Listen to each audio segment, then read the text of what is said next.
Un día, el 30 de septiembre a las 3:47 de la tarde llegó a Tampa, con destino al presidente Barbicane, un telegrama transmitido por el cable sumergido entre Valentia, Irlanda, Terranova y la costa americana.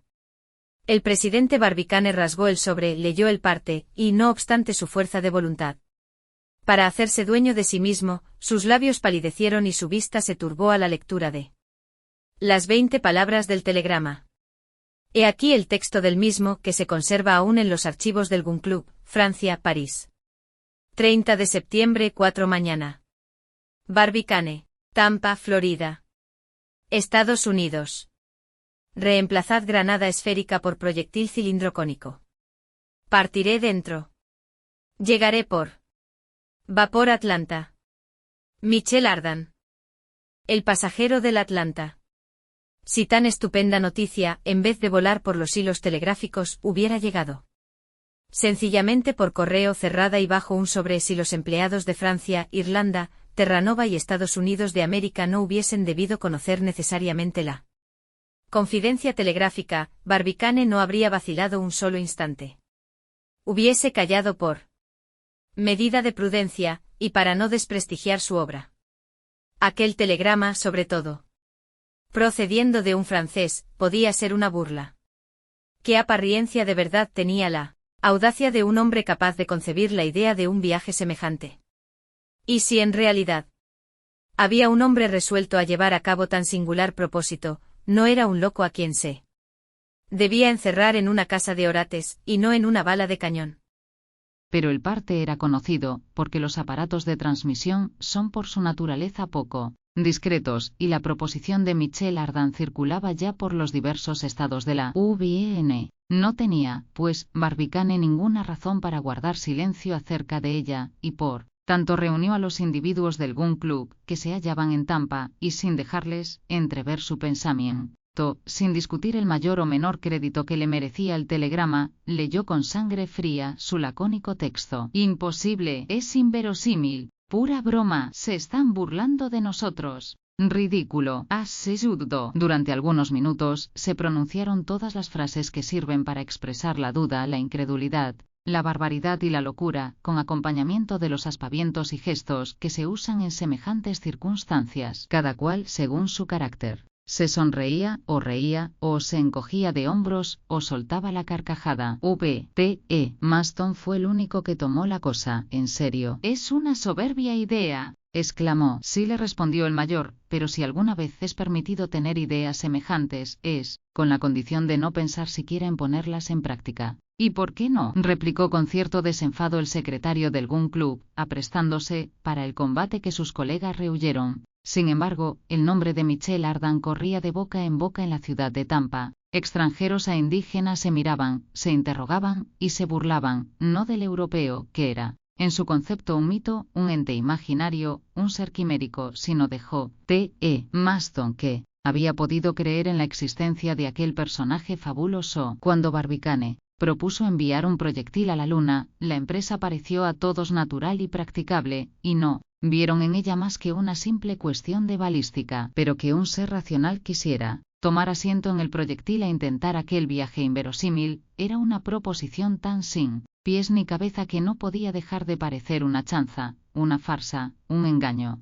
Las chanzonetas duraron sin interrupción hasta la noche, y se puede asegurar que toda la unión prorrumpió en una sola carcajada, que es poco común en un país donde las empresas imposibles encuentran fácilmente panegiristas, adeptos y partidarios. Con todo, la proposición de Michel Ardan, como todas las ideas nuevas, no dejaba de preocupar a más de 4, por tó mismo que se apartaba de la corriente de las emociones acostumbradas. He aquí, decían, una cosa que no se le había ocurrido a nadie. Aquel incidente fue luego una obsesión por su misma extrañeza. Daba en qué pensar. ¿Cuántas cosas negadas la víspera han sido una realidad al día siguiente? ¿Por qué un viaje a la luna no se ha de realizar un día a otro? Pero siempre tendremos que el primero que a él quiera arriesgarse debe ser un loco de atar, y decididamente, pues que su proyecto no puede tomarse en serio, hubiera hecho bien en callarse en lugar de poner en fermentación a una población entera con sus ridículas salidas de tono. ¿Pero existía realmente aquel personaje? He aquí la primera cuestión. El nombre de Michel Ardan no era desconocido en América.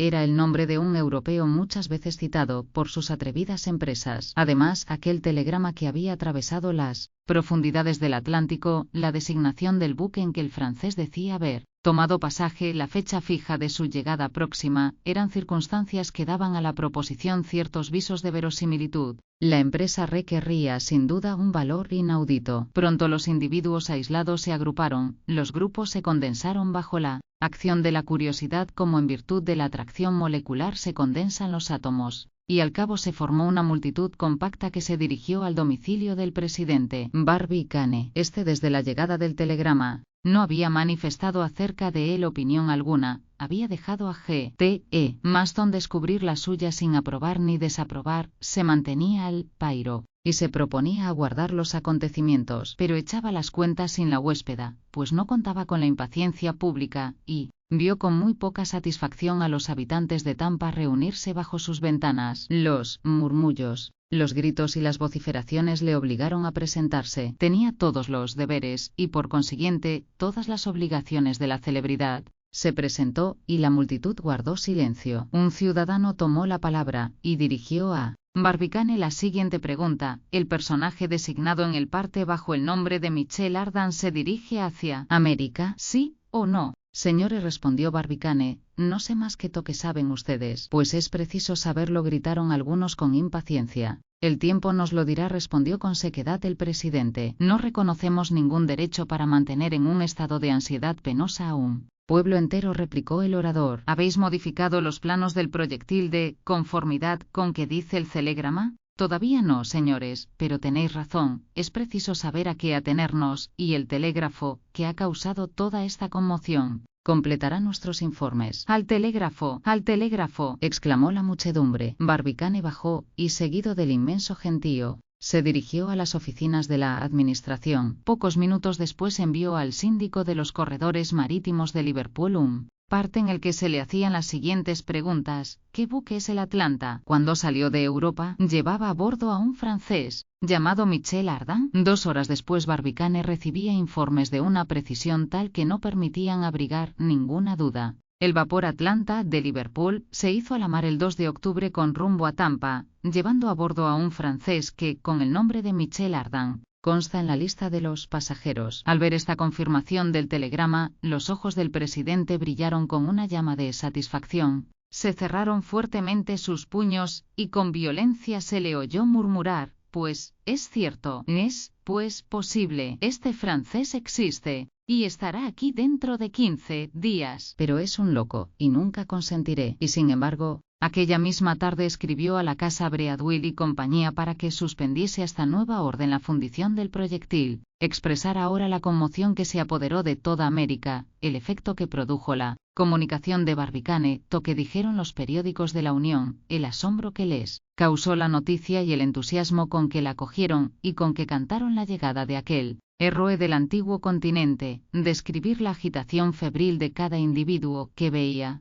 transcurrir lentamente las horas, dar una idea, aunque imperfecta, de aquella obsesión fatigosa de todos los cerebros subordinados a un solo pensamiento, narrar el cese completo de toda actividad humana, la paralización de la industria y la suspensión del comercio, para presenciar la llegada del Atlanta, descubrir la animación de la bahía del Espíritu Santo, incesantemente surcada por vapores, paquebotes, yates de placer, flyboats de todas las dimensiones, enumerar los millares de curiosos que cuadruplicaron en 15 días la población de Tampa y tuvieron que acampar bajo tiendas como un ejército en campaña. Sería una pretensión temeraria superior a todas las fuerzas de los hombres. El 20 de octubre, a las 9 de la mañana, los vigías del canal de Bahama distinguieron una densa humareda en el horizonte. 2 horas después, un vapor de alto bordo era por ellos reconocido, y el nombre de Atlanta fue transmitido a Tampa. A las 4, el buque inglés entraba en la bahía del Espíritu Santo. A las 5, cruzaba a todo vapor la rada de Hillsboro. A las 6 fondeaba en el puerto de Tampa.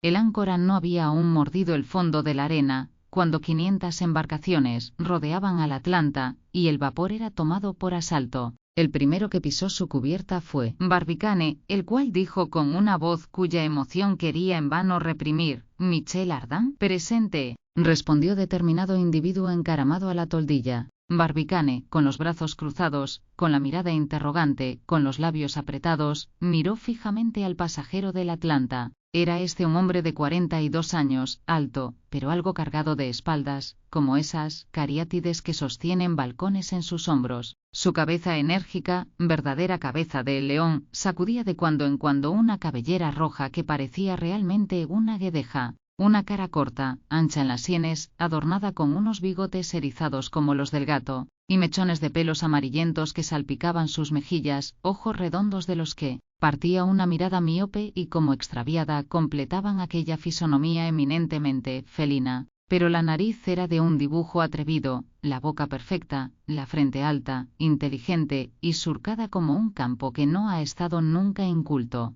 Un cuerpo bien desarrollado, descansando sobre unas largas piernas, unos brazos musculosos, que eran poderosas y bien apoyadas palancas, y un continente resuelto, hacían de aquel europeo un hombre sólidamente constituido, que más parecía forjado que fundido, valiéndonos de una de las expresiones del arte metalúrgico. Los discípulos del abatero de Gratiolet hubieran encontrado sin dificultad en el cráneo y en la fisonomía de aquel personaje los signos indiscutibles de la contabilidad, es decir, el valor en el peligro y de la tendencia a sobrepujar los obstáculos, los de la benevolencia y los de apego a maravilloso instinto que induce a ciertos temperamentos a apasionarse por las cosas sobrehumanas, pero en cambio, las protuberancias de la adquisibilidad, de la necesidad de poseer y adquirir, faltaban absolutamente. Para completar el retrato físico del pasajero del Atlanta, es oportuno decir que sus vestidos eran holgados, que no oponía el menor obstáculo al juego de sus articulaciones, siendo su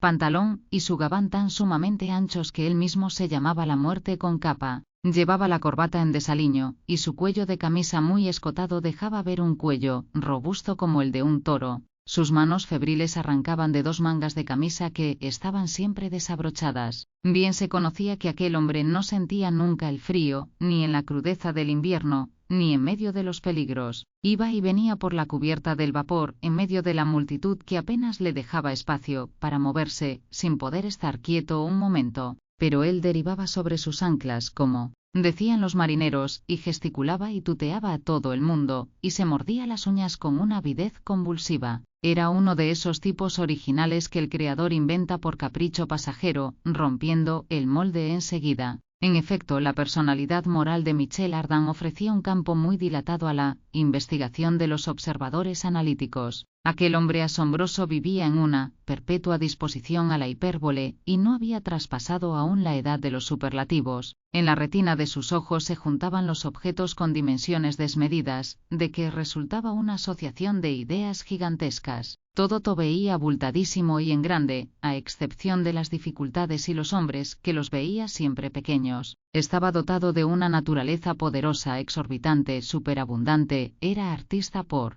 instinto, muy ingenioso, muy decidor, pero aunque no hacía nunca un fuego graneado de chistes, el chiste que se permitía era siempre una descarga cerrada. En las discusiones se cuidaba muy poco de la lógica, rebelde al silogismo, no nunca inventado, y todas sus salidas eran suyas y solamente suyas, atropellando por todo y para todo. Apuntaba en medio del pecho argumentos ad hominem certeros y seguros, y le gustaba defender con el pico y con las zarpas las causas desesperadas. Tenía, entre otras manías, la de proclamarse, como Shakespeare, un ignorante sublime, y hacía alarde de despreciar a los sabios. Los sabios, decía, no hacen más que llevar el tanteo mientras nosotros jugamos. Era un bohemio del mundo de las maravillas que se aventuraba mucho sin ser por eso aventurero, una cabeza destornillada, un faetón que se empeña en guiar el carro del sol, un Ícaro con alas de reserva. Por todo demás pagaba con su persona, y pagaba bien, se arrojaba, sin cerrar los ojos, a las más peligrosas empresas. Quemaba sus naves con más decisión que Agatocles, siempre dispuesto a romperse el alma,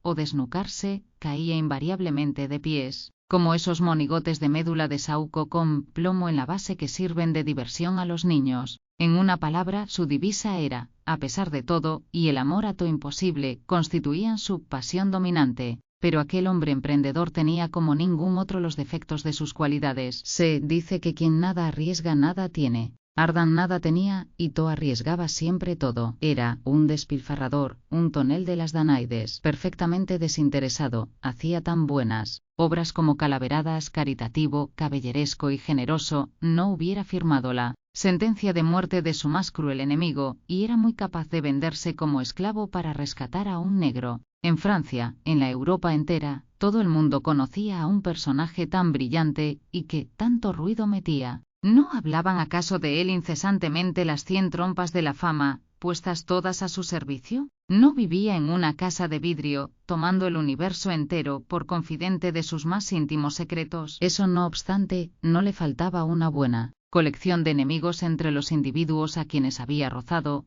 herido o atropellado, más o menos al abrirse paso con los codos entre la muchedumbre, pero generalmente se le quería bien, y hasta se le mimaba como a un niño. Era, según la expresión popular, un hombre a quien era preciso tomar o dejar, y se le tomaba. Todos se interesaban por él en sus atrevidas empresas, y le seguían con la mirada inquieta. Era audaz, con tanta imprudencia. Cuando algún amigo quería detenerle prediciéndole una próxima catástrofe, le respondía, sonriéndose amablemente, el bosque no es quemado sino por sus propios árboles, y no sabía, al dar esta respuesta, que citaba el más bello de todos los proverbios árabes. Tal era aquel pasajero del Atlanta, siempre agitado, siempre hirviendo al calor de un fuego interior, siempre conmovido, y no por lo que pretendía hacer en América, en to cual ni siquiera pensaba, sino por efecto de su organización calenturienta. Era seguramente un contraste el más singular, el que ofrecían el francés Michel Ardan y el yanqui Barbicane, no obstante ser los dos, cada cual a su manera, emprendedores, atrevidos y audaces. La contemplación a que se abandonaba el presidente de algún club en presencia de aquel rival que acababa de relegarle a un segundo término, fue muy pronto interrumpida por los hurras y vítores de la muchedumbre. Tan frenéticos fueron los gritos, y el entusiasmo tomó formas tan personales, que Michel Ardan, después de haber apretado millares de manos, en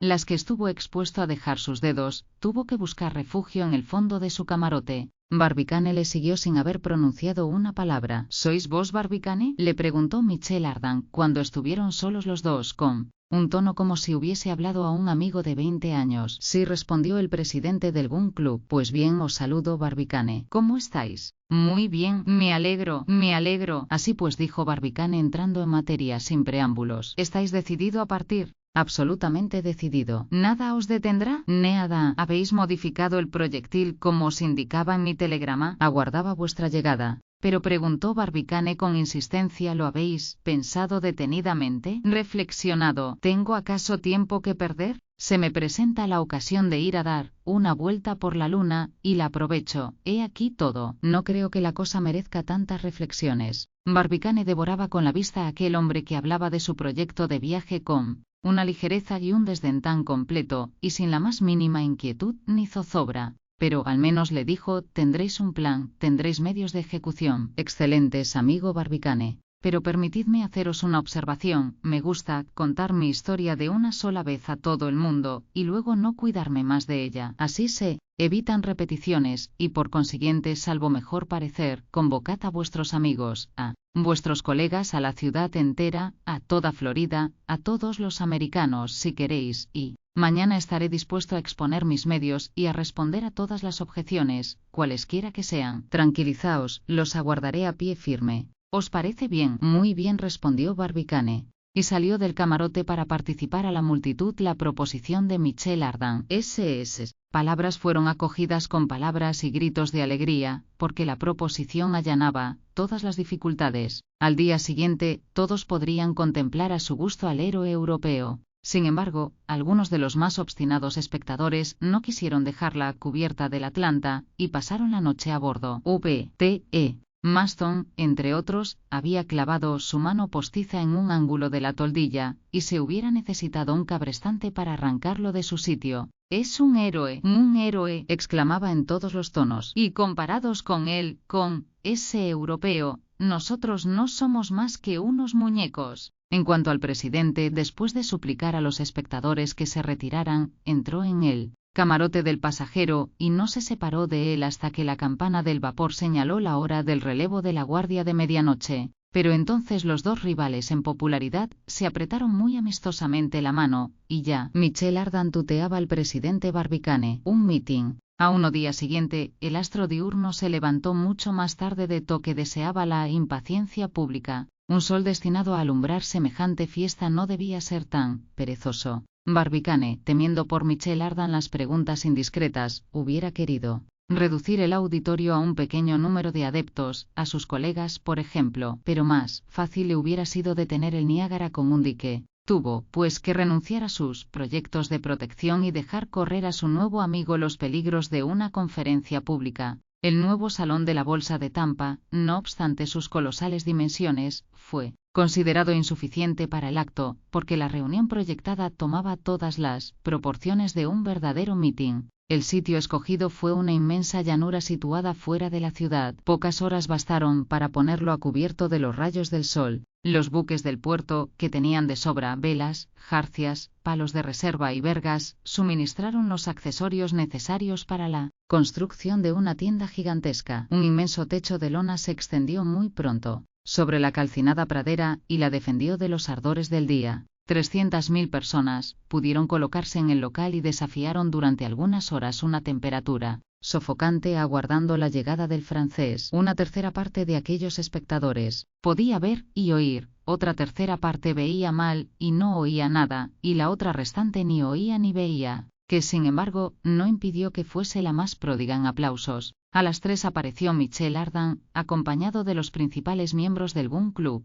Daba el brazo derecho al presidente Barbicane, y el izquierdo a G.T.E. Maston, más radiante que el sol del mediodía, y casi tan rutilante como él. Ardan subió a un estrado, desde el cual paseaba sus miradas por un océano de sombreros negros. No parecía turbado, ni manifestaba el menor embarazo, estaba allí como en su casa, jovial, familiar, amable. Respondió con un gracioso saludo a los hurras con que le acogieron, reclamó silencio con un ademán, tomó la palabra en inglés y se expresó muy correctamente en los siguientes términos. Señores, dijo, a pesar del calor que hace aquí dentro, voy a abusar de vuestro tiempo para daros algunas explicaciones acerca de proyectos que parece que os interesan. Yo no soy un orador, ni un sabio, ni creía tener que hablar en público, pero mi amigo Barbicane me ha dicho que os gustaría oírme, y cedo a sus súplicas. Oídme, pues, con vuestros 600.000 oídos, y perdonad las muchas faltas del autor. Este exordio, tan a la buena de Dios, gustó mucho a los concurrentes, y todo demostraron con un inmenso murmullo de satisfacción. Señores, dijo, podéis aprobar o desaprobar, según mejor os parezca, y empiezo. En primer lugar, no olvidéis que el que os habla es un ignorante, pero de una ignorancia tal que hasta ignora las dificultades. Así es que, eso de irse a la luna metido en un proyectil, le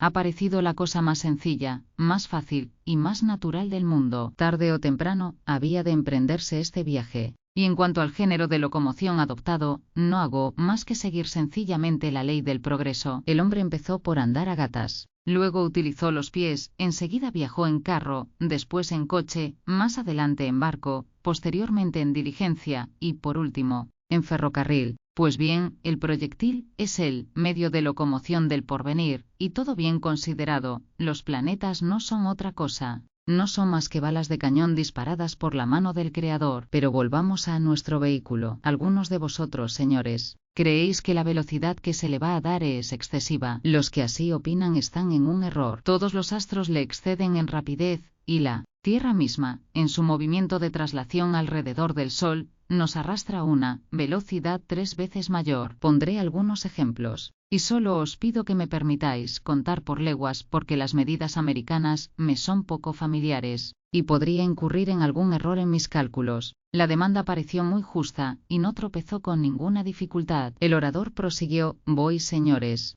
a ocuparme de la velocidad de diferentes planetas. Confieso, aunque parezca falta de modestia, que, no obstante mi ignorancia, conozco muy bien este insignificante pormenor astronómico, pero antes de 2 minutos sabréis todos acerca del particular tanto como yo. SAT-ED. Pues que Neptuno recorre 5.000 leguas por hora, Urano, 7.000, Saturno, 8.858, Júpiter, 11.575, Marte, 22.011, la Tierra, 27.500, Venus, 32.190. Mercurio, 52.250, ciertos cometas 1.400.000 leguas en su perigeo. En cuanto a nosotros verdaderos haraganes que tenemos siempre poca prisa, nuestra velocidad no pasa de 9.900 leguas, y disminuirá incesantemente. Y ahora pregunto si no es evidente que todas esas velocidades serán algún día sobrepasadas por otras, de las cuales serán probablemente la luz y la electricidad los agentes mecánicos. Nadie puso en duda esta afirmación de Michel Ardan. Amados oyentes míos, prosiguió, si nos dejásemos convencer por ciertos talentos limitados, no quiero calificarlos de otra manera, la humanidad estaría encerrada en un círculo de Pompilio del que no podría salir, y quedaría condenado a vegetar en este globo sin poder lanzarse nunca a los espacios planetarios. No será así, se va a ir a la Luna, se irá a los planetas, se irá a las estrellas, como se va actualmente de Liverpool a Nueva York, fácilmente, rápidamente, seguramente. Y el océano atmosférico se atravesará como se atraviesan los océanos de la Tierra. La distancia no es más que una palabra relativa y acabará forzosamente por reducirse a cero. La Asamblea, aunque muy predispuesta en favor del francés, quedó como atónita ante tan atrevida teoría. Michel Ardan comprendió. No os he convencido, insignes oyentes, añadió sonriéndose afablemente. Vamos, pues, a razonar. ¿Sabéis cuánto tiempo necesitaría un tren directo para llegar a la Luna? No más que 300 días. Un trayecto de 80.400 leguas. Vaya una gran cosa. No llega al que se tendría que recorrer para dar 9 veces la vuelta alrededor de la Tierra y no hay marinero ni viajero un poco diligente que no haya andado más durante su vida. Haceos cargo de que yo no gastaré en la travesía más que 97 horas. Pero vosotros os figuráis que la Luna está muy lejos de la Tierra, y que antes de emprender un viaje para ir a ella se necesita meditarlo mucho. ¿Qué diríais, pues, si se tratase de ir a Neptuno, que gravita del Sol a 1.147 millones de leguas? He aquí un viaje que, aunque no costase más que a 5 céntimos por kilómetro, podrían emprender muy pocos. El mismo barón de Rothschild, con sus inmensos tesoros, no tendría para pagar el pasaje y tendría que quedarse en casa por faltarle 147 millones. Esta lógica sui generis gustó mucho a la Asamblea, tanto más cuanto que Michel Ardan, muy enterado del asunto, trataba con un entusiasmo soberbio. No pudiendo dudar de la avidez con que se recogían sus palabras, prosiguió con admirable aplomo, y ahora os diré, mis buenos amigos, que la distancia que separa Neptuno del Sol es muy poca cosa comparada con la de las estrellas. Para evaluar la distancia de estos astros, es menester valerse de esa enumeración fascinadora en que la cantidad más pequeña consta de 9 guarismos, y tomar por unidad el millón de millones. Perdonadme si me detengo tanto en este asunto, que es para mí de un interés capitalísimo. Oíd y juzgad, la estrella Alfa, que pertenece a la constelación del Centauro, se halla a 8.000 millares de millones de leguas, a 50.000 millares de millones se halla Vega, a 50.000 millares de millones Sirio, a 52.000 millares de millones Arturo, a 117 millares de millones la estrella polar, a 170 millares de millones Cabra, y las demás estrellas a billones y a centenares de billones de leguas. Y hay quien se ocupa de la distancia que separa los planetas del Sol, y hay quien sostiene que esta distancia es tremenda. Mentira, aberración de los sentidos. ¿Sabéis lo que yo opino acerca del mundo, que empieza en el Sol y concluye en Neptuno? ¿Queréis mi teoría? Es muy sencilla. Para mí el mundo solar es un cuerpo sólido, homogéneo, los planetas que componen se acercan, se tocan, se adhieren, y el espacio que queda entre ellos no es más que el espacio que separa las moléculas del metal más compacto, plata o hierro, oro o platino. Estoy, pues, en mi derecho afirmando y repitiendo con una convicción de que participaréis todos, la distancia es una palabra hueca, la distancia, como hecho concreto, como realidad, no existe. Muy bien dicho. Bravo. EBRA, exclamó unánimemente la asamblea, electrizada por el gesto y el acento del orador y por el atrevimiento de sus concepciones.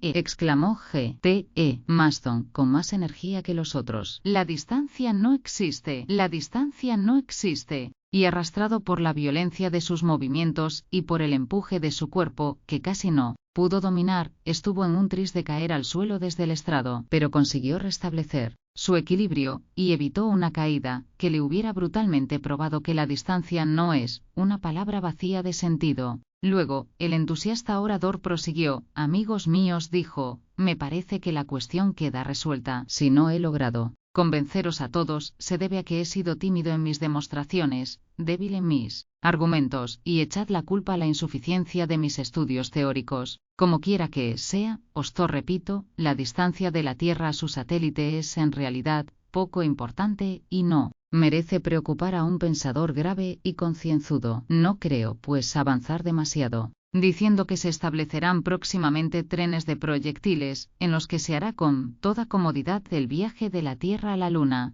No habrá que temer choques, sacudidas ni descarrilamientos, y llegaremos rápidamente al término sin fatiga, en línea recta, y antes de 20 años la mitad de la Tierra habrá visitado la Luna. ¡Hurra por Michel Ardan!, exclamaron todos los concurrentes, hasta los menos convencidos. ¡Hurra por Barbicane!, respondió modestamente el orador. Este sencillo acto de reconocimiento hacia el promotor de la empresa fue acogido con unánimes y calurosos aplausos. Ahora, amigos míos, añadió Michel Ardan, si tenéis que dirigirme alguna pregunta, pondréis evidentemente en un apuro a un pobre hombre como yo, pero, no obstante, procuraré responderos. Motivos tenía el presidente del Gun Club para estar satisfecho del giro que tomaba la discusión. Versaba sobre teorías especulativas, en las que Michel Ardan, en alas de su viva imaginación, volaba muy alto. Era, pues, preciso impedir que la cuestión descendiera del terreno de la especulación al de la práctica, del cual no era fácil salir bien librado.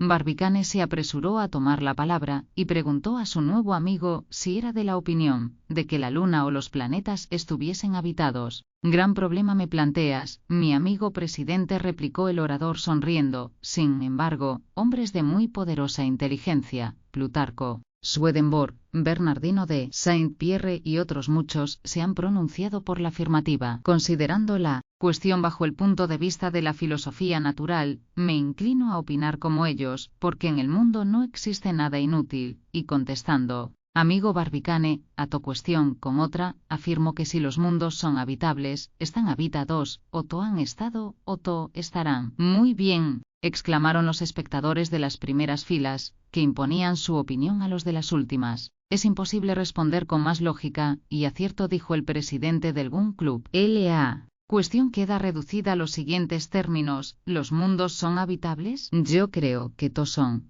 Y yo estoy seguro de ello, respondió Michel Ardan. Sin embargo, replicó uno de los concurrentes, hay argumentos contra la habitabilidad de los mundos. En la mayor parte de ellos sería absolutamente indispensable que los principios de la vida se modificasen, pues sin hablar más que de los planetas, es evidente que en algunos de ellos el que los habitase se abrasaría, y se helaría en otros, según su mayor o menor distancia del Sol. Siento, respondió Michel Ardan, no conocer personalmente a mi distinguido antagonista para poder contestarle. Su objeción no carece de fuerza, pero creo que se la puede combatir victoriosamente, como se pueden combatir todas las teorías fundadas en la habitabilidad de los mundos. Si yo fuese físico, diría que si bien es verdad que hay menos calórico en movimiento en los planetas próximos al Sol, y más calórico en movimiento en los que de él están lejos, este simple fenómeno basta para equilibrar el calor y volver la temperatura de dichos mundos soportable a seres que están organizados como nosotros. Si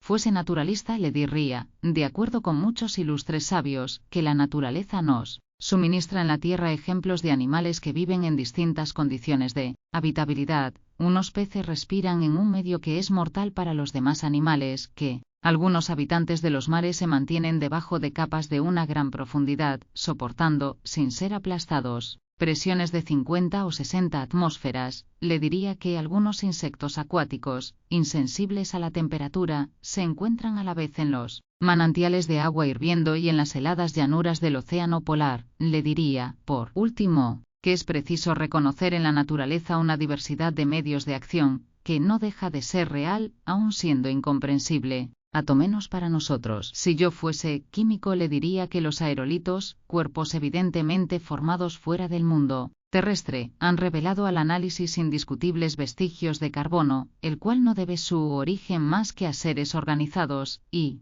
según los experimentos de Reichenbach, ha tenido necesariamente que ser animalizado. En fin, si fuese teólogo, le diría que según San Pablo, la redención divina no se aplica exclusivamente a la tierra, sino que comprende a todos los mundos celestes. Pero yo no soy teólogo, ni químico, ni naturalista, ni físico, y como ignoro completamente las grandes leyes que rigen el universo, me limito a responder, no sé si los mundos están habitados, y como no sé, voy a verlos. ¿Aventuró el adversario de las teorías de Michel Ardan algún otro argumento? Es imposible decirlo, porque los gritos frenéticos de la muchedumbre hubieran impedido manifestarse a todas las opiniones. Cuando se hubo restablecido el silencio hasta en los grupos más lejanos, el orador victorioso se contentó con añadir las siguientes consideraciones: ya veis, valerosos yanquis, que yo no he hecho más que desflorar una cuestión de tanta trascendencia. No he venido aquí a dar lecciones, ni a sostener una tesis sobre tan vasto objeto. Omito otros varios argumentos en pro de la habitabilidad de los mundos. Permitidme, no obstante, insistir en un solo punto. A los que sostienen que los planetas no están habitados, es preciso responderles, es posible que tengáis razón, si se demuestra que la Tierra es el mejor de los mundos posibles, que no está demostrado, diga Voltaire que quiera. Ella no tiene más que un satélite, al paso que Júpiter, Urano, Saturno y Neptuno tienen varios que les están subordinados, que constituye una ventaja que no es despreciable, pero que principalmente hace nuestro globo poco cómodo, es la inclinación de su eje sobre su órbita, de que procede la desigualdad de los días y las noches y la molesta diversidad de estaciones. En nuestro desventurado esferoide hace siempre demasiado calor o demasiado frío, en él nos helamos en invierno y nos abrasamos en verano, es el planeta de los reumatismos, de los resfriados y de las fluxiones, al paso que en la superficie de Júpiter, por ejemplo, cuyo eje está muy poco inclinado, los habitantes podrían gozar de temperaturas invariables, pues si bien hay allí la zona de las primaveras, la de los veranos, la de los otoños y la de los inviernos, cada uno podría escoger el clima que más le conviniese y ponerse durante toda su vida al abrigo de las variaciones de la temperatura. No tendréis ningún inconveniente en convenir conmigo en esta superioridad de Júpiter sobre nuestro planeta, sin hablar de sus años, de los cuales cada uno vale por 12 de los nuestros. Es además evidente para mí que bajo estos auspicios, y en condiciones de existencia tan maravillosas, los habitantes de aquel mundo afortunado son seres superiores, que en él los sabios son más sabios, los artistas más artistas, los malos menos malos, y los buenos mucho mejores.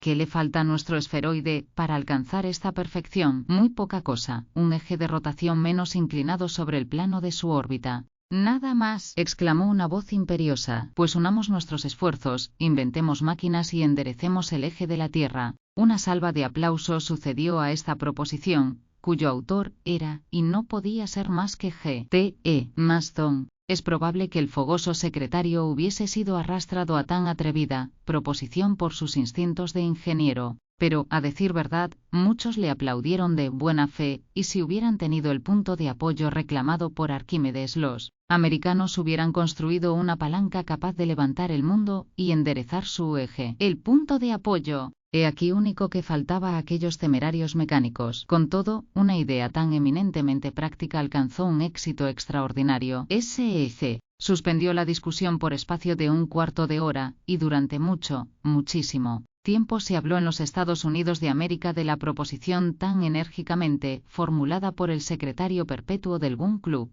Ataque y respuesta. Parecía que este incidente debía terminar la discusión. Era la última palabra, y difícilmente se hubiese encontrado otra mejor. Sin embargo, cuando se hubo calmado la agitación, oyéronse las siguientes frases pronunciadas con voz fuerte y sonora: ahora que el orador ha pagado a la fantasía el debido tributo, querrá entrar en materia, y sin teorizar tanto, discutir la parte práctica de su expedición. Todas las miradas se dirigieron hacia el personaje que de este modo hablaba. Era un hombre flaco, enjuto de carnes, de semblante enérgico, con una enorme perilla a la americana que subrayaba todos los movimientos de su boca. Aprovechando hábilmente la agitación que de cuando en cuando se había producido en la asamblea, consiguió poco a poco colocarse en primera fila. Con los brazos cruzados y los ojos brillantes y atrevidos, miraba imperturbablemente al héroe del mitin. Después de haber formulado su pregunta, Calló, sin hacer ningún caso de millares de miradas que convergían en él ni de los murmullos de desaprobación que provocaron sus palabras. Haciéndose aguardar la respuesta, sentó de nuevo la cuestión con el mismo acento claro y preciso. Y luego añadió: «Estamos aquí para ocuparnos de la luna y no de la Tierra». «Tenéis razón, caballero», respondió Michel. «La discusión se ha extraviado. Volvamos a la luna». «Caballero», repuso el desconocido, «estáis empeñado en que se haya habitado nuestro satélite».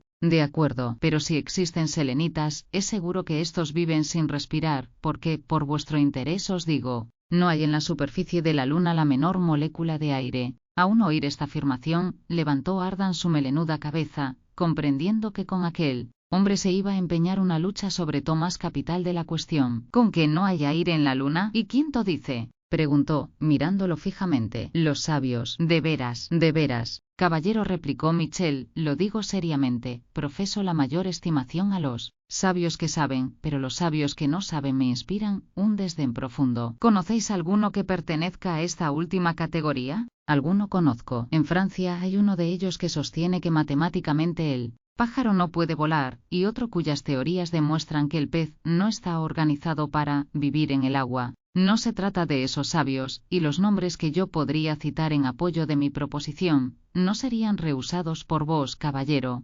Entonces pondríais en grave apuro a un pobre ignorante como yo, que por otra parte no desea más que instruirse». «¿Por qué, pues, os ocupáis de cuestiones científicas si no las habéis estudiado?», preguntó el desconocido bastante brutalmente. «¿Por qué?», respondió Ardan. «Por la misma razón que es siempre intrépido el que no sospecha el peligro. Yo no sé nada, es verdad, pero precisamente es mi debilidad la que forma mi fuerza». «Vuestra debilidad va hasta la locura», exclamó el desconocido, con un tono bastante agrio. «Tanto mejor», respondió el francés, «si mi locura me lleva a la luna». Barbicane y sus colegas devoraban con la mirada a aquel intruso que acababa tan audazmente de colocarse como un obstáculo delante de la empresa. Nadie conocía, y el presidente, que no las tenía todas consigo respecto a las consecuencias de una discusión tan francamente empleada, miraba con cierto recelo a su nuevo amigo. La asamblea estaba atenta y algo inquieta, porque aquella polémica daba por resultado llamar la atención sobre los peligros o imposibilidades de la expedición. «Las razones que prueban la falta de toda atmósfera alrededor de la luna son numerosas y concluyentes», respondió el adversario de Michel Ardan.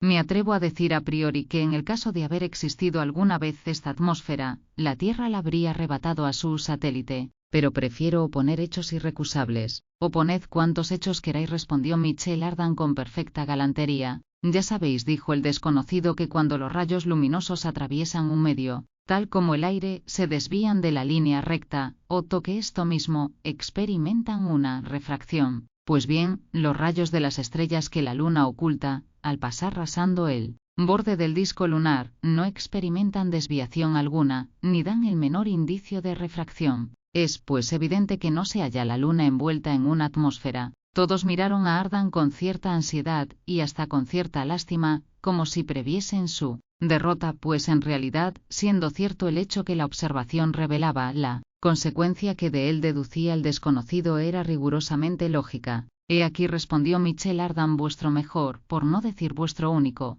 argumento valedero, con el cual hubierais puesto en un brete al sabio obligado a contestaros, pero yo me limitaré a deciros que vuestro argumento no tiene un valor absoluto, porque supone que el diámetro angular de la luna está perfectamente determinado, que no es exacto. Pero dejando a un lado vuestro argumento, decidme si admitís la existencia de volcanes en la superficie de la luna». «De volcanes apagados sí, de volcanes encendidos no». «Dejadme, no obstante, creer, sin traspasar los límites de la lógica, que los tales volcanes estuvieron en actividad durante algún tiempo». «Es cierto, pero como podían suministrar ellos mismos el oxígeno necesario para la combustión, el hecho de su erupción no prueba en manera alguna la presencia de una atmósfera lunar». «Adelante», respondió Michel Ardan, «y dejemos a un lado esta clase de argumentos para llegar a observaciones directas. Pero os prevengo que voy a citar nombres propios». «Citadlos». En 1815, los astrónomos Louville y Halley, observando el eclipse del 3 de mayo, notaron en la luna ciertos fulgores de una naturaleza extraña,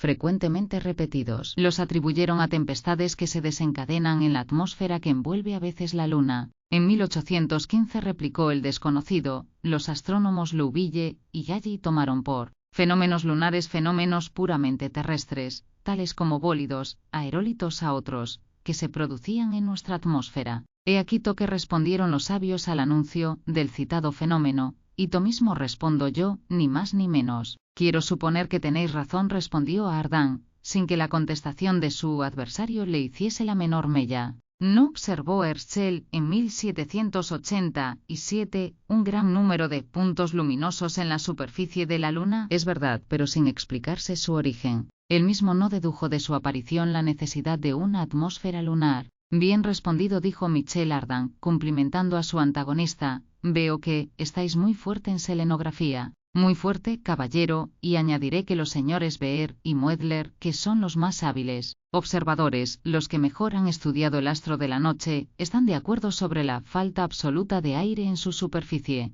Se produjo cierta sensación en el auditorio, al cual empezaban a convencer los argumentos del personaje desconocido. Adelante, respondió Michel Ardan con la mayor calma, y llegamos ahora a un hecho importante. El señor Lausedat, hábil astrónomo francés, observando el eclipse del 18 de junio de 1860, comprobó que los extremos del creciente solar estaban redondeados y truncados. Este fenómeno no pudo ser producido más que por una desviación de los rayos del Sol al atravesar la atmósfera de la Luna, sin que haya otra explicación posible. ¿Pero el hecho es cierto?, preguntó con viveza el desconocido. Absolutamente cierto. Un movimiento inverso al que había experimentado la asamblea poco antes se tradujo en rumores de aprobación a su héroe favorito, cuyo adversario guardó silencio. Ardan repitió la frase y, sin envanecerse por la ventaja que acababa de obtener, dijo sencillamente: ya veis, pues, mi querido caballero, que no conviene pronunciarse de una manera absoluta contra la existencia de una atmósfera en la superficie de la Luna. Esta atmósfera es probablemente muy poco densa, bastante sutil, pero la ciencia en la actualidad admite generalmente su existencia.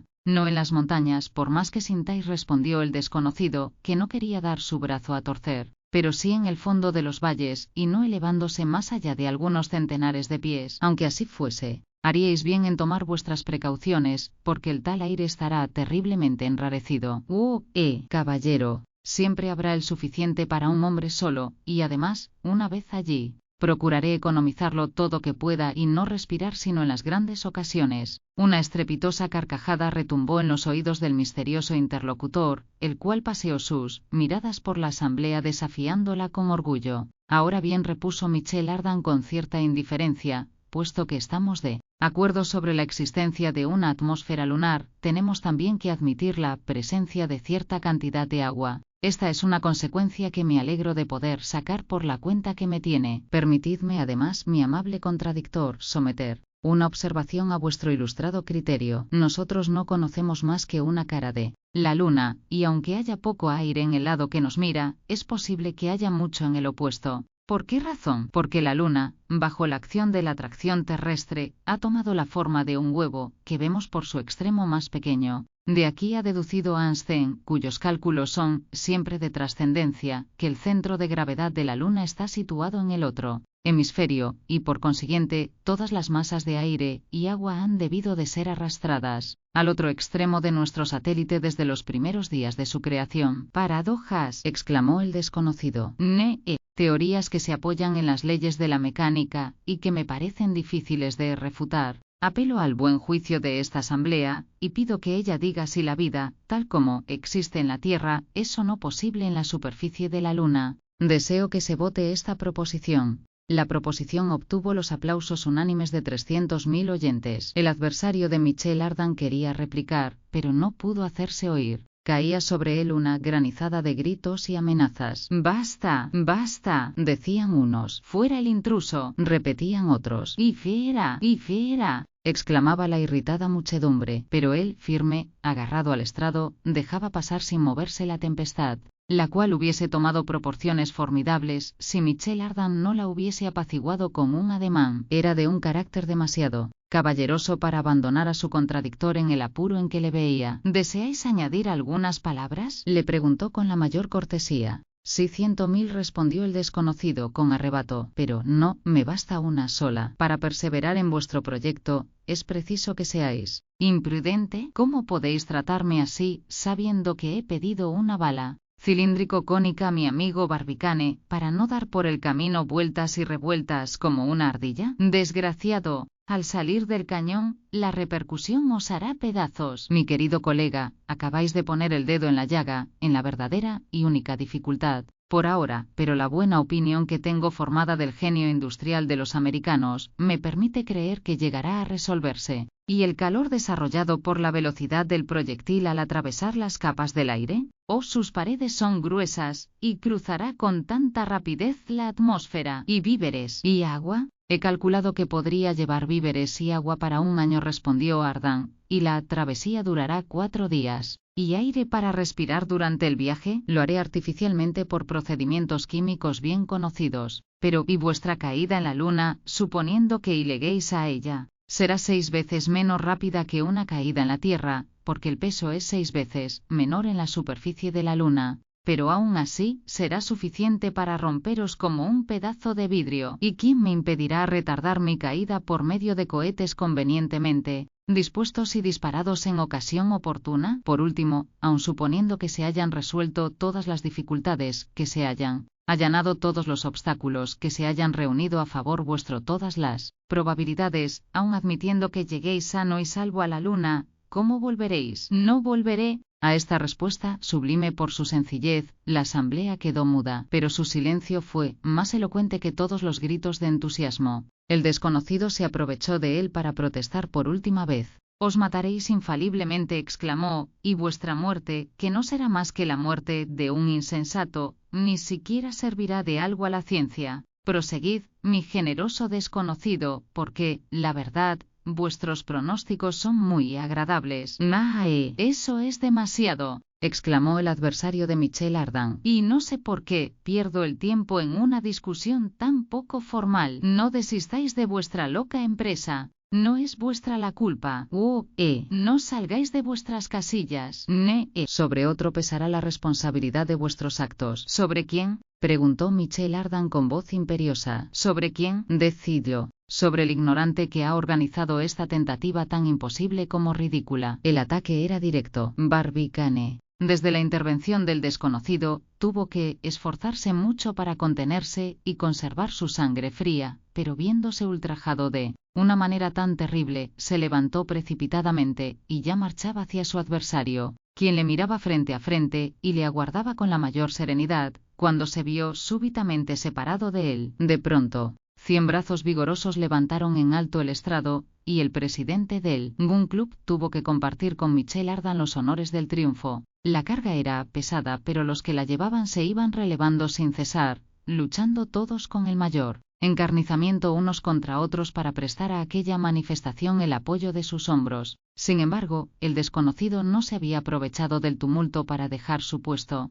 Pero acaso, aunque hubiese querido, hubiera podido evadirse en medio de aquella compacta muchedumbre? Lo cierto es que no pensó en escurrirse, pues se mantenía en primera fila, con los brazos cruzados, y miraba a Barbicane como si quisiera comérselo. Tampoco Barbicane le perdía de vista, y las miradas de aquellos dos hombres se cruzaban, como dos espadas diestramente esgrimidas. Los gritos de la muchedumbre duraron tanto como la marcha triunfal. Michel Ardan se dejaba llevar con un placer evidente. Su rostro estaba radiante. De cuando en cuando parecía que el estrado se balanceaba como un buque azotado por las olas, pero los héroes de la fiesta, acostumbrados a navegar, no se mareaban, y su buque llegó sin ninguna avería al puerto de Tampa. Michel Ardan pudo afortunadamente ponerse a salvo de los abrazos y apretones de manos de sus vigorosos admiradores. En el Hotel Franklin encontró un refugio, subió a su cuarto, y se metió entre sábanas, mientras un ejército de 100.000 hombres velaba bajo sus ventanas. Al mismo tiempo ocurría una escena corta, grave y decisiva entre el personaje misterioso y el presidente del Gun Club.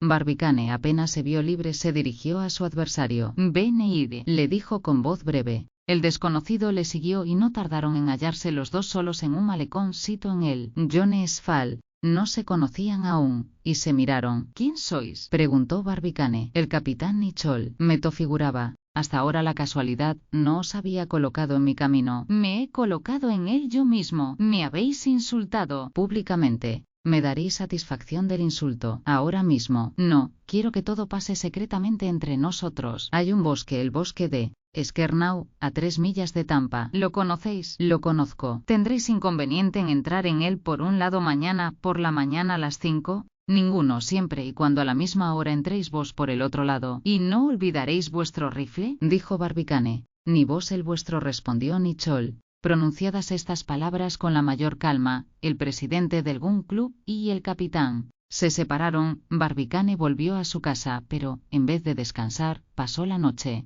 buscando el medio de evitar la repercusión del proyectil y resolver el difícil problema presentado por Michel Ardan en la discusión del meeting. ¿Cómo arregla un francés un desafío? Mientras entre el presidente y el capitán se concertaba aquel duelo terrible y salvaje en que un hombre se hace a la vez res y cazador de otro hombre, Michel Ardan descansaba de las fatigas del triunfo, pero no descansaba. No es esta la expresión propia, porque los colchones de las camas americanas nada tienen que envidiar por su dureza al mármol y al granito. Ardan dormía, pues bastante mal, volviéndose de un lado a otro entre las toallas que le servían de sábanas, y pensaba en proporcionarse un lugar de descanso más cómodo y mullido en su proyectil, cuando un violento ruido le arrancó de sus sueños, y golpes desordenados conmovían su puerta como si fuesen dados con un martillo, mezclándose con aquel estrépito tan temprano gritos desaforados. «Abre», gritaba una voz desde fuera. «Abre pronto, en nombre del cielo». Ninguna razón tenía Ardan para acceder a una demanda tan estrepitosamente formulada.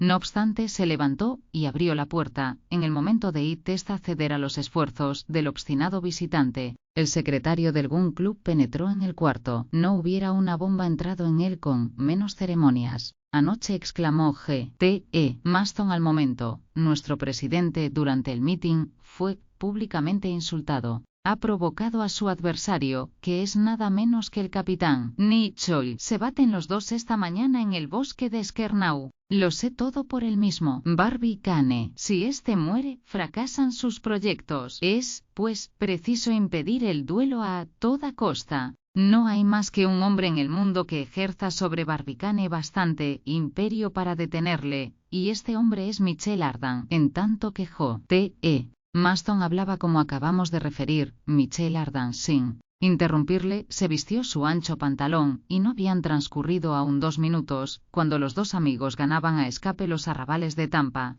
Durante el camino, Maston acabó de poner a Ardan al corriente de todo el negocio. Le dio a conocer las verdaderas causas de la enemistad de Barbicane y de Nicholl, la antigua rivalidad, los amigos comunes que mediaron para que los adversarios no se encontrasen nunca cara a cara, y añadió que se trataba de una pugna entre plancha y proyectil, de suerte que la escena del meeting solo había sido una ocasión rebuscada desde mucho tiempo por el rencoroso Nicholl para armar camorra. «¿Qué diablos de gente sois?», exclamó Michel Ardan, cuando su compañero le explicó con mucho realismo todos los pormenores. «Somos como somos», respondió modestamente G.T.E. Maston, «pero démonos prisa». Él y Michel Ardan tuvieron que correr mucho para atravesar la llanura humedecida por el rocío, pasar arrozales y torrentes, y atajar por el camino más corto, y aún así no pudieron llegar al bosque de Skernau antes de las 5:30. Hacía media hora que Barbicane debía de encontrarse en el teatro de la lucha. Allí estaba un viejo leñador haciendo pedazos algunos árboles caídos.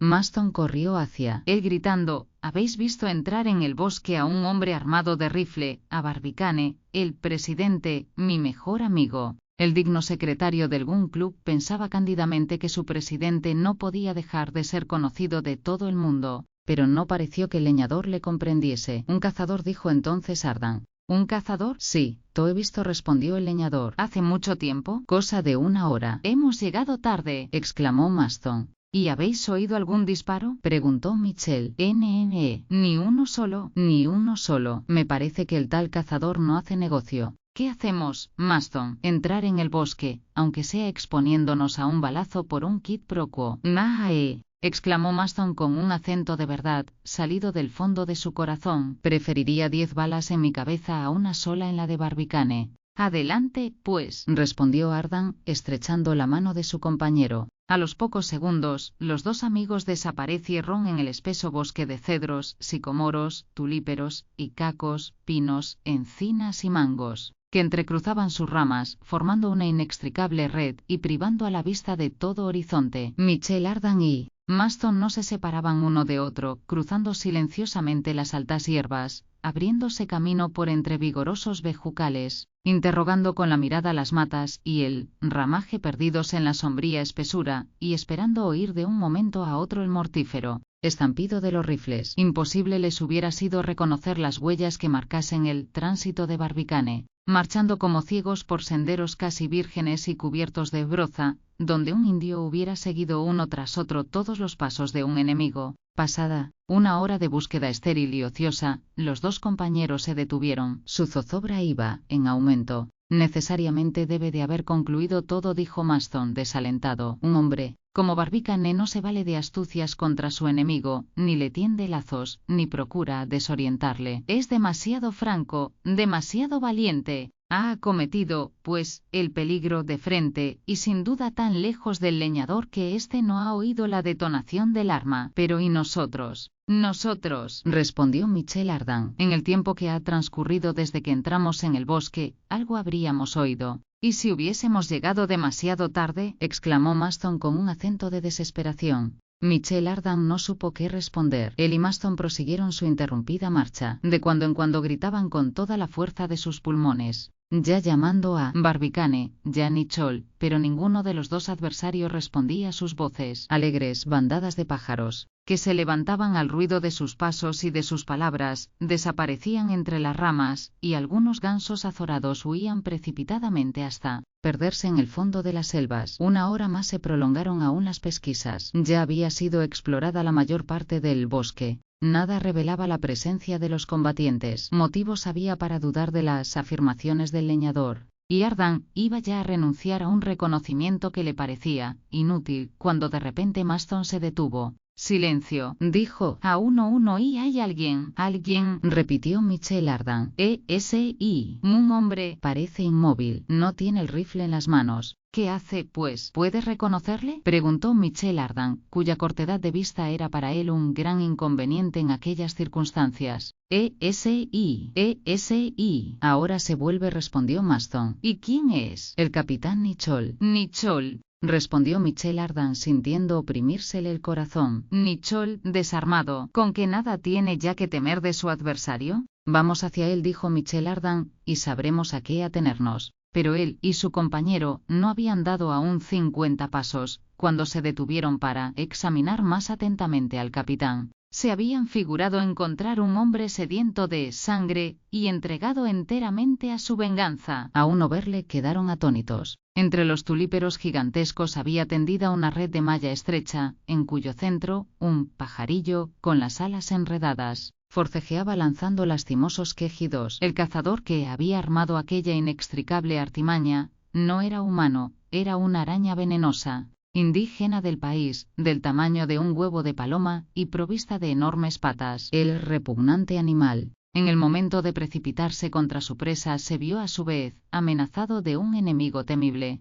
y retrocedió para buscar asilo en las altas ramas de tulípero. El capitán Nicholl, que olvidando los peligros que le amenazaban, había dejado el rifle en el suelo, se ocupaba en liberar con la mayor delicadeza posible a la víctima cogida en la red de la monstruosa araña. Cuando hubo concluido su operación, devolvió la libertad al pajarillo, que desapareció moviendo alegremente las alas. Nicholl le veía enternecido huir por entre las ramas, cuando oyó las siguientes palabras, pronunciadas con voz conmovida: «Sois un valiente y un hombre de bien a carta cabal». Se volvió. Michel Ardan se hallaba en su presencia, repitiendo en todos los tonos: «Y un hombre generoso». «Michel Ardan», exclamó el capitán, «¿qué venís a hacer aquí, caballeros?» «Vengo, Nicholl, a daros un apretón de manos y a impedir que matéis a Barbicane o que él os mate». «Barbicane. 2 horas hace que to busco y no le encuentro. ¿Dónde se oculta?» «Nicholl», dijo Michel Ardan, «eso no es decoroso. Se debe respetar siempre a un adversario. Tranquilizaos que si Barbicane vive, le encontraremos, tanto más cuanto que a No ser que se divierta como vos en socorrer pájaros oprimidos, él también os estará buscando. Pero Michel Ardan es quien to dice, cuando le hayamos encontrado, no se tratará ya de duelo entre vosotros. Entre el presidente Barbicane y yo, respondió gravemente Nicholl, hay una rivalidad, tal que solo la muerte de uno de los dos. No prosigáis, repuso Michel Ardan, valientes como vosotros, aun siendo enemigos, pueden estimarse. No os batiréis. Me batiré, caballero. Capitán, dijo entonces G.T.E. Maston con la mayor sinceridad y ardiente fe, soy el amigo del presidente, su alter ego. Si os empeñáis en matar a alguien, matadme a mí, y será exactamente tú mismo. Caballero, dijo Nicholl, apretando convulsivamente su rifle, esas chanzas. El amigo Maston no se chancea, respondió Michel Ardan, y comprendo su resolución de hacerse matar por el hombre que es su amigo predilecto. Pero ni él ni Barbicane caerán heridos por las balas del capitán Nicholl, porque tengo que hacer a los dos rivales una proposición tan seductora que la aceptarán con entusiasmo. ¿Qué proposición?, preguntó Nicholl con visible incredulidad. Un poco de paciencia, respondió Ardan, no puedo darosla a conocer sino en presencia de Barbicane. Busquémosle, pues, exclamó el capitán. Inmediatamente los tres se pusieron en marcha. El capitán, después de haber puesto el seguro al rifle que llevaba martillado, se lo echó a la espalda y avanzó con paso reprimido, sin decir una palabra. Durante media hora las pesquisas siguieron siendo inútiles. Maston se sentía preocupado por un siniestro presentimiento. Observaba a Nicholl con severidad, preguntándose si el capitán habría satisfecho su venganza, y si el desgraciado Barbicane, herido de un balazo, yacía sin vida en el fondo de un matorral, ensangrentado. Michel Ardan había, al parecer, concebido la misma sospecha, y los dos interrogaban con la vista al capitán Nicholl, cuando Maston se detuvo de repente. Medio oculto por la hierba, aparecía a 20 pasos de distancia el busto de un hombre, apoyado en el tronco de una caoba gigantesca. Es él, dijo Maston. Barbicane no se movía. Ardan abismó sus miradas en los ojos del capitán, pero este permaneció impasible. Ardan dio algunos pasos, gritando, Barbicane, Barbicane. No obtuvo respuesta. Entonces se precipitó hacia su amigo, pero en el momento de irle a coger del brazo se contuvo, lanzando un grito de sorpresa. Barbicane, con el lápiz en la mano, trazaba fórmulas y figuras geométricas en un libro de memorias, teniendo echado en el suelo, de cualquier modo, su rifle desmontado. Absorto en su ocupación, sin pensar en su desafío ni en su venganza, el sabio nada había visto ni oído. Pero cuando Michel Ardan le dio la mano, se levantó y le miró con asombro. ¿Cómo?, exclamó. «¡Oh, aquí! Ya apareció aquello, amigo mío, ya apareció aquello». ¿Qué? Mi medio. ¿Qué medio? El de anular el efecto de la repercusión al arrancar el proyectil. ¿De veras?, dijo Michel, mirando al capitán con el rabillo del ojo. Sí, con agua común, que amortiguará. Ah, Maston, exclamó Barbicane. Vos también. El mismo, respondió Michel Ardan. Y permítame presentarle al mismo tiempo al digno capitán Nicholl. Nicholl, exclamó Barbicane, que se puso en pie al momento. Perdón, capitán, dijo, había olvidado. Estoy pronto. Michel Ardan intervino sin dar a los dos enemigos tiempo de interpelarse. Voto al chápiro, dijo. Fortuna ha sido que valientes como vosotros no se hayan encontrado antes. Ahora tendríamos que llorar a uno a otro de los dos, pero gracias a Dios que ha intervenido, no hay ya nada que temer. Cuando se olvida el odio para abismarse en problemas de mecánica o jugar una mala pasada a las arañas, el tal odio no es peligroso para nadie. Y Michel Ardan contó al presidente la historia del capitán. Ahora quisiera que me dijeseis, prosiguió, si dos hombres de tan buenos sentimientos como vosotros han sido creados para romperse la cabeza a balazos. En aquella situación, un sí es no es ridícula. Había algo tan inesperado que Barbicane y Nicholl no sabían qué actitud adoptar uno respecto de otro. Michel Ardan to comprendió y resolvió precipitar la reconciliación.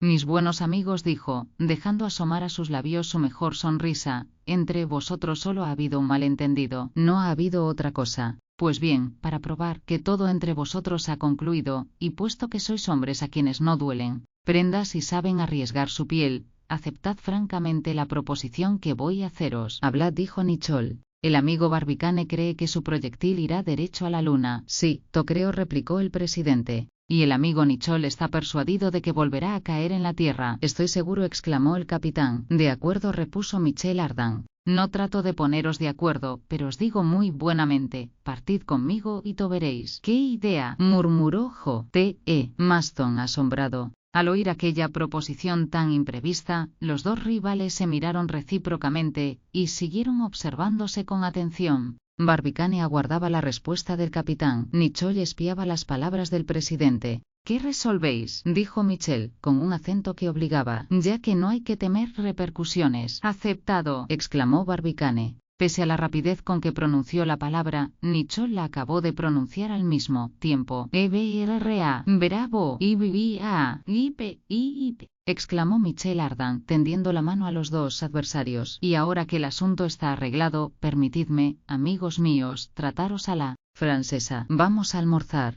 El nuevo ciudadano de los Estados Unidos. Aquel mismo día, América entera supo, al mismo tiempo que el desafío del capitán Nicholl y del presidente Barbicane, el singular desenlace que había tenido, el papel desempeñado por el caballeroso europeo, su inesperada proposición con que zanjó las dificultades, la simultánea aceptación de los dos rivales, la conquista del continente lunar, a la cual iban a marchar de acuerdo Francia y los Estados Unidos, todo contribuía a aumentar más y más la popularidad de Michel Ardan. Ya se sabe con qué frenesí los yanquis se apasionan de un individuo, en un país en que graves magistrados tiran del coche de una bailarina para llevarla en triunfo. Júzguese cuál sería la pasión que se desencadenó en favor del francés, audaz sobre todos los audaces. Si los ciudadanos no desengancharon sus caballos para colocarse ellos en su lugar, fue probablemente porque él no tenía caballos, pero todas las demás pruebas de entusiasmo le fueron prodigadas. No había uno solo que no estuviese unido a él con el alma. Ex pluribus unum, según reza la divisa de los Estados Unidos. Desde aquel día, Michel Ardan no tuvo un momento de reposo. Diputaciones procedentes de todos los puntos de la Unión le felicitaron incesantemente, y de grado o por fuerza tuvo que recibirlas. Las manos que apretó y las personas que tuteó no pueden contarse, pero se rindió al cabo, y su voz, enronquecida por tantos discursos, salía de sus labios sin articular casi sonidos inteligibles, sin contar con que los brindis que tuvo que dedicar a todos los condados de la Unión le produjeron casi una gastroenteritis. Tantos brindis acompañados de fuertes licores hubieran, desde el primer día, producido a cualquier otro un delirium tremens, pero él sabía mantenerse dentro de los discretos límites de una media embriaguez alegre y decidora.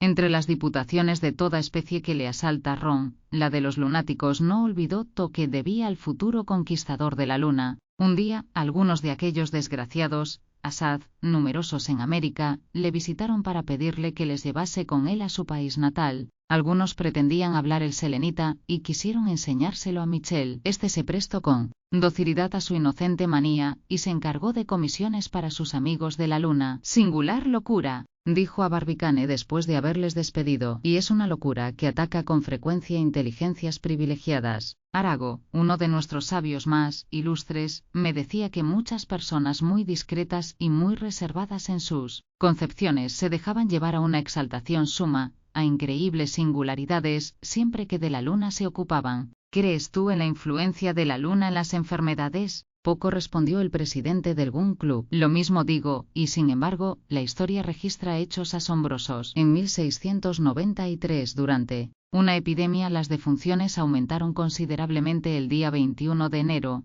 en el momento de un eclipse. Durante los eclipses de la luna, el célebre Bacón se desvanecía, y no volvía en sí hasta después de la completa emersión del astro. El rey Carlos VI, durante el año 1399, sufrió 6 arrebatos de locura que coincidieron con la luna nueva o con la luna llena. Algunos médicos han clasificado la epilepsia, o mal caduco, entre las enfermedades que siguen las fases de la luna. Parece que las afecciones nerviosas han sufrido a menudo su influencia. Mead habla de un niño que experimentaba convulsiones cuando la luna entraba en oposición. Gall había notado que la exaltación de las personas débiles aumentaba 2 veces cada mes, una en el novilunio y otra en el plenilunio. En fin, hay 1000 observaciones del mismo género sobre los vértigos, las fiebres malignas, los sonambulismos, que tienden a probar que el astro de la noche ejerce una misteriosa influencia sobre las enfermedades terrestres. Pero ¿cómo ¿Por qué?, preguntó Barbicane. ¿Por qué?, respondió Ardan. Te daré la misma respuesta que Arago repetía 19 siglos después que Plutarco, tal vez porque no es verdad. En medio de su triunfo, no pudo Michel Ardan librarse de ninguna de las gabelas inherentes al estado de hombre célebre. Los que especulaban con lo que está en boga quisieron exhibirle. Barnum le ofreció 1 millón para pasearlo de una ciudad a otra en todos los Estados Unidos y darlo en espectáculo como un animal curioso. Michel Ardan le trató de Cornac y le envió a paseo. Sin embargo, aunque se negó a satisfacer de esta manera la curiosidad pública, circularon por todo el mundo y ocuparon el puesto de honor en los álbumes. Sus numerosos retratos, de los cuales se sacaron pruebas de todas las dimensiones, desde el tamaño natural hasta las reducciones microscópicas para sellos de correo, cualquiera podía proporcionarse un ejemplar en todas las actitudes imaginables: retrato de cabeza, retrato de busto, retrato de cuerpo entero, sentado, de pie, de perfil, de espaldas. Se imprimieron más de 1.500.000 ejemplares, y podía muy bien, pero no quiso, haber aprovechado la ocasión de enriquecerse con sus propias reliquias. Sin más que vender sus cabellos a $1 cada uno, tenía los suficientes para hacer una fortuna. Para decirlo todo, diremos que esta popularidad no le desagradaba. Al contrario, se ponía a disposición del público y se carteaba con el universo entero. S.E.C. Repetían sus chistes, se propagaban sus felices ocurrencias, sobre todo las que él no había tenido. Por mismo que las tenía en abundancia, se le atribuían muchas más. Así es el mundo. Más limosnas se hacen al rico que al pobre. No solamente tuvo propicios a los hombres, sino que también a las mujeres. Ontos. Buenos matrimonios se le hubieran presentado por pocos deseos que hubiera manifestado de casarse. Las solteronas, particularmente las que habían pasado 40 años llamando inútilmente a un marido caritativo, estaban día y noche contemplando sus fotografías. La verdad es que hubiera encontrado compañeras a centenares, aunque les hubiese impuesto la condición de seguirle en su peregrinación aérea. Las mujeres son intrépidas cuando no tienen miedo a todo, pero Ardan no tenía intención de fundar una dinastía en el continente lunar y ser allí el tronco de una raza cruzada de francés y americano. Por tanto, se negó rotundamente. Ir a 1-1 arriba decía representar el papel de Adán con una hija de Eva. Gracias. No tardaría en encontrar serpientes. Apenas pudo sustraerse a las alegrías demasiado repetidas del triunfo. Fue seguido de sus amigos a hacer una visita al Columbiad. Se la debía. Además, se había convertido en un experto en balística desde que vivía con Barbicane, J.T.E. Maston y tutti quanti. Su mayor placer consistía en repetir a aquellos bravos artilleros que no eran más que homicidas, amables y sabios. Respecto del particular, no se agotaba nunca su ingenio epigramático. El día en que visitó el Columbiad, admiró mucho y bajó hasta el fondo del ánima de aquel gigantesco mortero que debía muy pronto lanzarlo por el aire.